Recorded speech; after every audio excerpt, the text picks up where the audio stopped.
কুরআন ও হাদিসের আলোকে বিশ্ব নবী হজরত মুহাম্মদ সাল্লাল্লাহু আলাইহি ওয়াসাল্লাম এর জীবনী ও অলৌকিক ঘটনাবলী পাঠ ৭০। হিজরতকালে মদিনার অবস্থা। মহানবী হজরত মুহাম্মদ সাল্লাল্লাহু আলাইহি ওয়াসাল্লাম এর হিজরতকালে হেজাজ ও ইয়াসরাবের ইহুদিদের অবস্থা ছিল এই তখন তারা ভাষা, পোশাক, পরিচ্ছদ, সভ্যতা, সংস্কৃতির দিক দিয়ে পুরাপুরি আরবীয় ভাবধারা গ্রহণ করলেও তাদের মধ্যে ইসরায়েলি হওয়ার তীব্র আত্মভিমান এবং বংশীয় অহংকার বিদ্যমান ছিল। আরবিদেরকে তারা উম্মি বর্বর মূর্খ বলত। তাদের বিশ্বাস ছিল যে এদের মাল বৈধ অবৈধ যে কোনো উপায়ে কেড়ে নিয়ে ভোগ করা তাদের জন্য হালাল ও পবিত্র। আবার অর্থনৈতিক দিক দিয়ে আরব গোত্রসমূহ অপেক্ষা তারা শক্তিশালী ছিল, কারণ ফিলিস্তিন ও সিরিয়ার সুশব্দ এলাকা থেকে এসেছিল বলে তারা শিল্পক্ষেত্রে খুব দক্ষ ছিল। বাইরের জগতের সাথে তাদের ব্যবসায়ী সম্পর্ক বিদ্যমান ছিল, ফলে সমস্ত কারবারে ইহুদিরা অস্বাভাবিক পরিমাণে মুনাফা করত। তাদের সর্বাপেক্ষা বড় কারবার ছিল সুদি কারবার। চারপাশের সমস্ত আরব জনতাকে তারা সুদি কারবারের জালে জড়িয়ে ফেলেছিল। শেষ পর্যন্ত ইহুদিরা আরবদেরকে অর্থনৈতিক দিক দিয়ে সম্পূর্ণরূপে অন্তঃসার শূন্য করে ফেলেছিল। আর এর স্বাভাবিক প্রতিক্রিয়া হিসাবে আরবদের মনে তাদের বিরুদ্ধে প্রবল হিংসা ও বিদ্বেষের আগুন তীব্রভাবে জ্বলছিল। বনু কাইনুকা ছিল খাজরাজের মিত্র, আর বনু নজির ও বনু কুরাইজা ছিল আউসের মিত্র। হিজরতের কিছুকাল পূর্বে আউস ও খাজরাজের মধ্যে বুয়াস নামক স্থানে রক্তক্ষয়ী লড়াই হয়েছিল। এতে ইহুদি গোত্রগুলো নিজ নিজ মিত্রপক্ষের সাথে মিলে যুদ্ধক্ষেত্রে অংশ নিয়েছিল। হিজরি সন প্রবর্তন। সাইয়েদুল মুরসালিন মহানবী হজরত মুহাম্মদ মুস্তফা সাল্লাল্লাহু আলাইহি ওয়াসাল্লাম এর হিজরতের সময় হতেই হিজরি সন গণনা শুরু হয়। যে তারিখে তিনি কুবা মহল্লায় হজরত কুসুম রাদিয়াল্লাহু আনহু এর আতিথ্য গ্রহণ করেন, সেই তারিখটি ইসলামের ইতিহাসে অত্যন্ত মূল্যবান। নবুয়াতের ত্রয়োদশ বর্ষে সফর মাসের ২৭ তারিখ বৃহস্পতিবার গভীর রাতে মহানবী হজরত মুহাম্মদ সাল্লাল্লাহু আলাইহি ওয়াসাল্লাম হজরত আবু বকর রাদিয়াল্লাহু আনহুকে সাথে নিয়ে মক্কা থেকে মদিনা মনোয়ারার উদ্দেশ্যে বের হন। শত্রুর দৃষ্টিকে এড়িয়ে শুক্র, শনি, রবি এই ৩ দিন তারা সৌর গুহায় অবস্থান করেন। পহেলা রবিউল আওয়াল সোমবার সৌর গুহা থেকে বের হয়ে মদিনা যাত্রা করেন। ৮ই রবিউল আওয়াল সোমবার দিন কুবা শহরে পৌঁছেন। ৪ দিন কুবায় অবস্থান করার পর ১২ রবিউল আওয়াল শুক্রবার দিন মদিনা প্রবেশ করেন।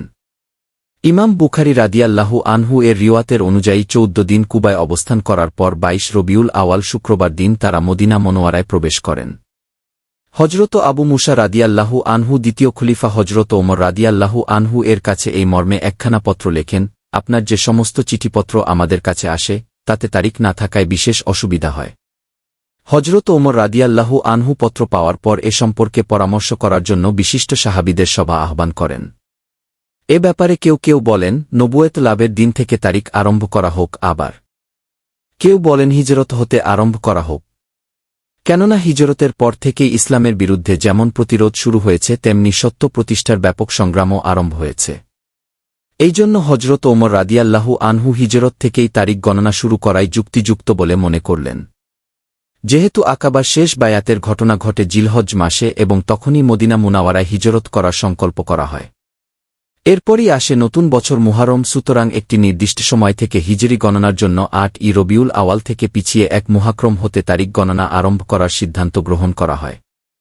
তাই এই দিন হতেই হিজরি তারিখ সরকারিভাবে গণনা শুরু হয়। চন্দ্র বছরের হিসাবে হিজরি সন গণনা করার সিদ্ধান্ত গ্রহণ করা হয়।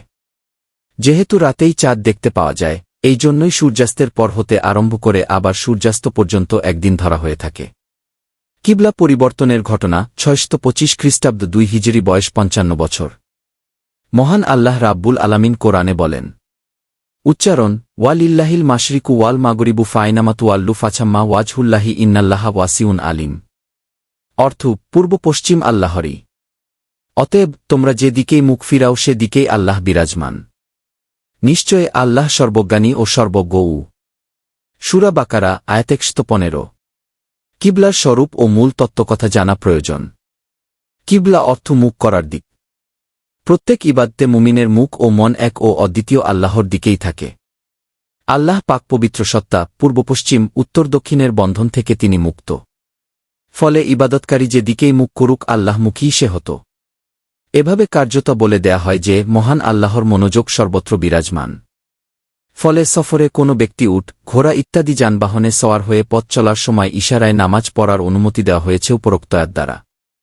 অপর একটি রহস্যের কারণে সমস্ত ইবাদতকারীর মুখ একদিকেই হওয়া উচিত।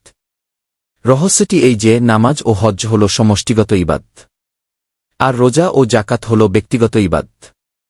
সমষ্টিগত ইবাদতগুলো দলবদ্ধভাবে এবং প্রকাশ্যে দলবদ্ধ হয়ে আদায় করতে হয়। সংঘবদ্ধ ইবাদতে সংঘবদ্ধ জীবন ধারারও তালিম দেওয়া হয়। সংঘবদ্ধ জীবন ব্যবস্থার প্রথম মৌলিক নীতি হচ্ছে বহু ব্যক্তি ভিত্তিক ঐক্য ও একত্বতা। এ ঐক্য যত দৃঢ় ও মজবুত হবে, সংঘবদ্ধ জীবন ব্যবস্থাও ততই শক্ত ও সুদৃঢ় হবে। এরপর ঐক্যের কেন্দ্রবিন্দু কি হবে তা নির্ধারণ করার ব্যাপারে বিভিন্ন যুগের মানুষ বিভিন্ন মত পোষণ করেছে। কেউ বংশকে কেন্দ্রবিন্দু সাব্যস্ত করেছে, কেউ